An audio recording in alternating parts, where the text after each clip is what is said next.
అవునా?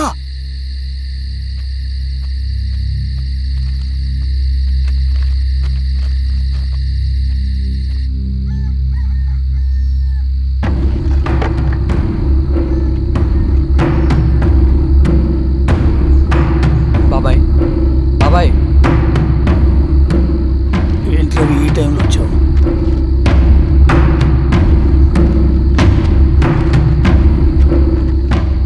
కామ్రేడ్, జరగబోయే జెడ్పీటీసీ ఎలక్షన్లో మన పార్టీ తరఫున జెడ్పీటీసీ చైర్మన్ పదవికి పోటీ చేయడానికి అర్హుడైన అభ్యర్థిగా మిమ్మల్ని సెంట్రల్ కమిటీ ఏకగ్రీవంగా నిర్ణయించింది.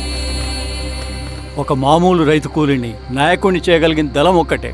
ప్రాణాలు అడ్డేసైనా సరే అన్న చెప్పింది చేసుకుంటూ పోతా. లాల్ సలాం కామ్రేడ్. లాల్ సలాం. బాబాయ్, మీతో ఉన్న మన కూలీలకు, నీ వెనుకున్న సింగన్నకు ఈ గెలుపు ముఖ్యం. ఈ గెలుపు మన హక్కు కామ్రేడ్. వీళ్ళ మద్దతు మనకే ఉందన్నా. ఇది సరే, ఆ వర్గం వాళ్ళ ఓట్లు కూడా మనకు పడాలి. నమస్తే. నమస్తే అమ్మా. ఆహా, మీ ఇద్దరిని చూస్తుంటే కడుపు నిండిపోతుందమ్మా. ఒక ఎంఆర్ఓ, ఒక జెడ్పీటీసీ చైర్మన్. అదేంటి బాబాయ్, ఇంకా ఎలక్షన్స్ జరగలేదు? పోటీ అని ఉంటేనే కదమ్మా ఎలక్షన్స్ జరిగేవి. అన్నయ్యది ఏకగ్రీవం. బాబాయ్,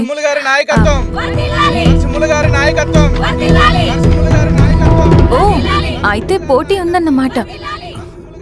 స్వామి, కార్తీ, ఆఫీస్కి వెళ్దాం. అలాగే రండి.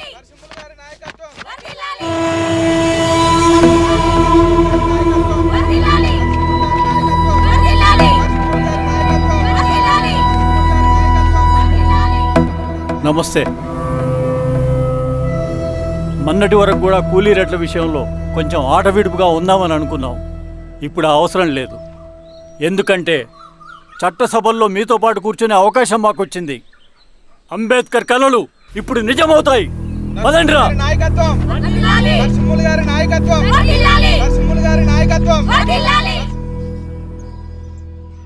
ఆ నరసింహ ఎలక్షన్ పోటీ చేయటం ఏంటి? నా కర్మ వీరస్వామి, నా పోస్టింగ్ ఉన్నప్పుడే ఇవన్నీ జరగాల. ప్రచారానికి మారువేషంలో అన్నలు కూడా వస్తారేమో సార్. రాని ఎవడన్నా వచ్చి విప్లవం ఉద్యమం అని మాట్లాడాడు అనుకో, నా కొడుకుని అప్పుడు గానీ జీవితమే ఒక ఆట, సాహసమే పుబాట.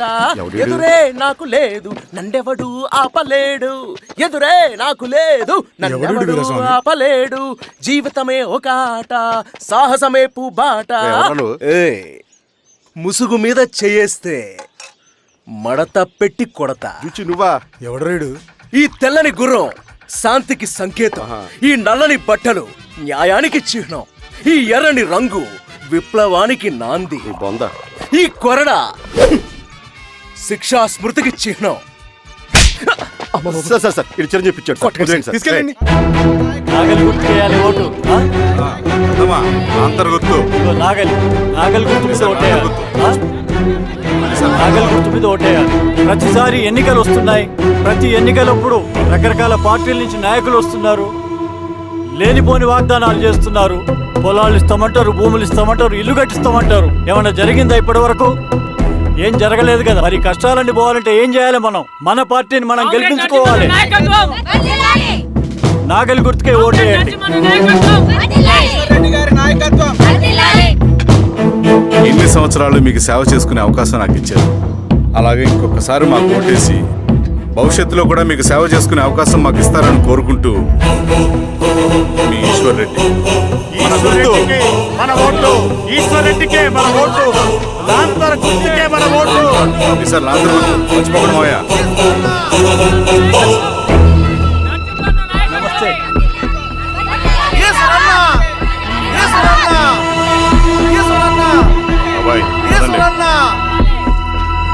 అమ్మా, గుర్తుంది కదా లాంతర్ గుర్తు. అలాగే. కూలీ రేట్లు పెంచమంటే పెంచడం, ఎలక్షన్ లో డబ్బులు మాత్రం మలుస్తారు. ఏ మనుషులో.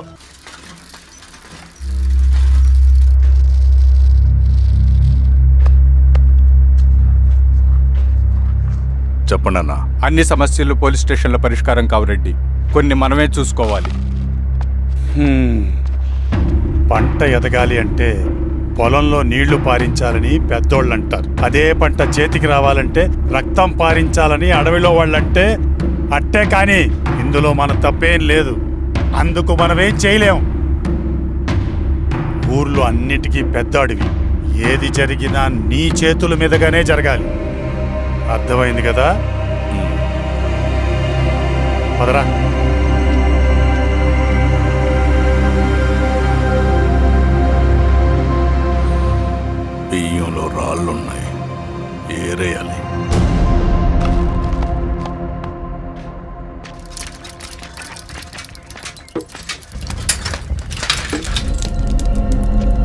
నమస్తే నమస్తే. ఓ లీటర్ పాలు పోయి. సుపన్ అంత బాగున్నారా?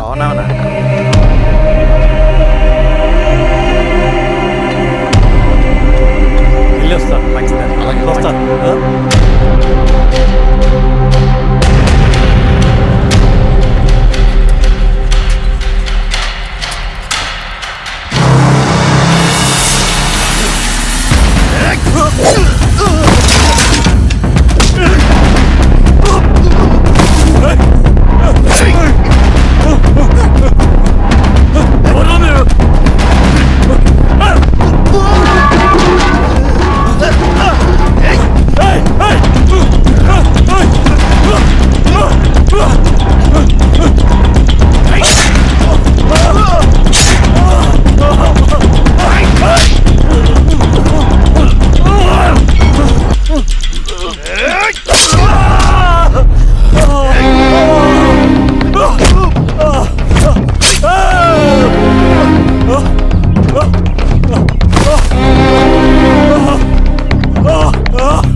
బాబాయ్ నీకేం కాదు బాబాయ్.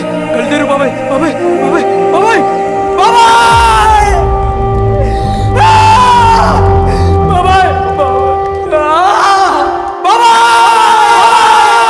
ఇదొంచు. ఏం దెబ్బ కొట్టావు బారెడ్డి? ఒక దెబ్బకు 2 పిట్టలు. ఎలక్షన్స్ ఏకగ్రీవం. ఇంకొకటి, రేపటి నుంచి ఆ కూలీ నా కొడుకులు మనం ఎంత ఇస్తే అంతగా వచ్చి పనిచేస్తారట. సర్లేండి బాబాయ్, వదిలేయండి. ముందు ఆ ఖర్చుల సంగతి చూడండి. నమస్తే సార్. నమస్తే గిరిధర్ గారు. మీరు ఇలా చేస్తారని కల్లో కూడా ఊహించుకోలేదు ఈశ్వర్రెడ్డి గారు. 2 పసిబిడ్డలు ఉన్నారు ఆ ఇంట్లో. వాళ్ళ గురించి ఏమైనా ఆలోచించారా? రేపు వాళ్ళు మళ్ళీ అడవిలోకి వెళ్ళి గన్నులు బాంబులు తీసుకొచ్చి మీ ఊరి మీదనే పడతారు. అప్పుడు వాళ్ళకు మీరు, మీకు వాళ్ళు. ఇది ఆగదు. అసలు ఏం మాట్లాడుతున్నావు గిరిధర్? మీకు అగేన్స్ట్ గా ఇప్పటివరకు ఏ ఎవిడెన్స్ లేదు. మీకు చెప్పేద్దామని వచ్చాను. బయలుదేరండి.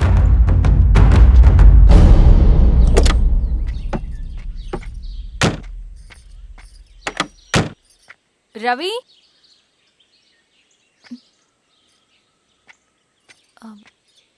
రవి ఈరోజు ఆఫీస్కి రాలేదేంటి? నరసింహుల బాబాయ్ చనిపోయాడు. జరిగింది విన్నాను. ఎలా? అన్యాయం అండి. ఎలక్షన్లో నిలబడితే చంపేస్తారా? ఎవరు? ఎవరా? ఆపోజిట్ పార్టీ వాళ్ళు. అందరికీ చెప్తుంటారుగా, మీ అన్నకి చెప్పలేదా? ఇలా చంపుకుంటూ పోతే ఏదో ఒక రోజు మన వాళ్ళని చంపుకోవాల్సి వస్తుందని.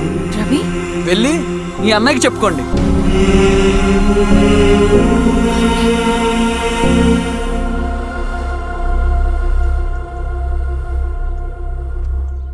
అన్నయ్య,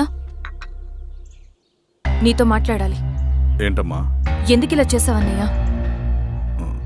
ఊరంతా సరే, నువ్వు కూడా నన్ను తప్పడుతున్నావమ్మా. ఇందులో తప్పు పట్టడానికి ఏముందన్నయ్య? నిన్న నా కళ్ళతోనే చూశాను. స్వామి, కారాపు దానికి కదా.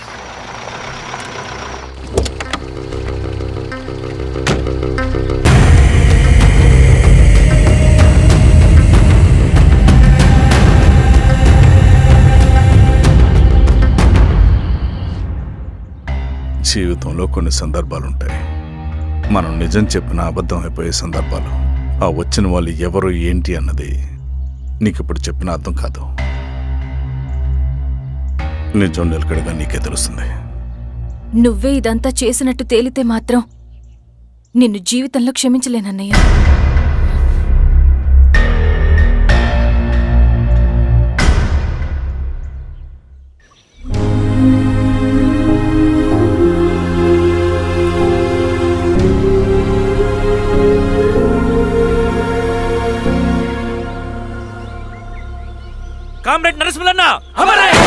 కామ్రేడ్ నరసింహన్న కామ్రేడ్ నరసింహన్న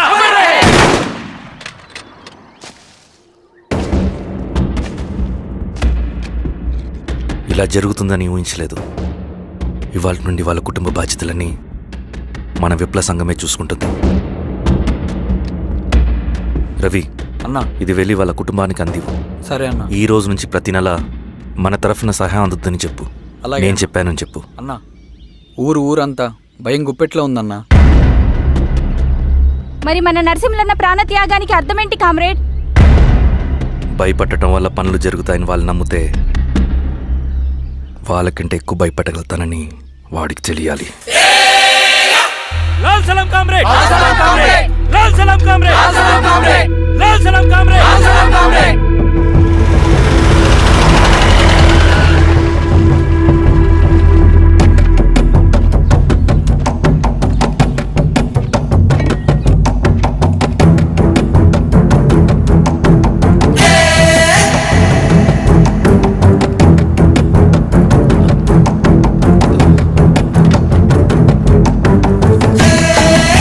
మీరు ఏంట్రా అది?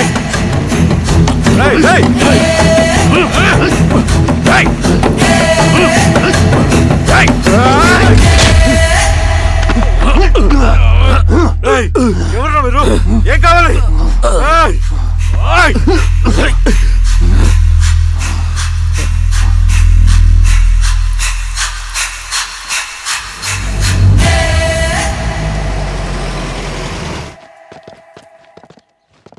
సార్ మన పోలీస్ టీం అడవంతా జల్లెడ పడుతున్నారు sir. You don't worry sir. చూడు ఇన్స్పెక్టర్, సాయంత్రంలో పేశ్వరయ్య ఇంట్లో ఉండాలా. వాడికి ఏమైనా అయితే మీ డిపార్ట్మెంట్లో ఏ ఒక్కడిని విడిచిపెట్టను నేను. అమ్మా, వాణ్ణి కలవటానికి వచ్చాను నేను. ఇంతలో ఇలా జరిగిపోయింది. నువ్వు ధైర్యంగా ఉండమ్మా. సార్ ఈ కంప్లైంట్ మేడం సైన్. ఇదిగో దీని మీద సంతకం పెట్టమ్మా.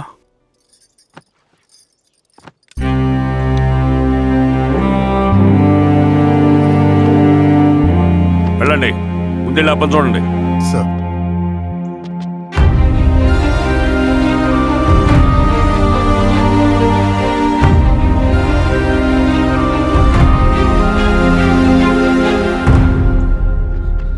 అయ్యా అయ్యా అయ్యా, మన పొలంలో అయ్యా. ఏమైందిరా? ఈశ్వర్య శవం శవం శవం. చెన్నారెడ్డి, పద, పద, పద.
అలాగే సార్. మీరే సార్ మీరు క్లియర్ చేయి. మీరందరూ జరగండి మా పక్కకి.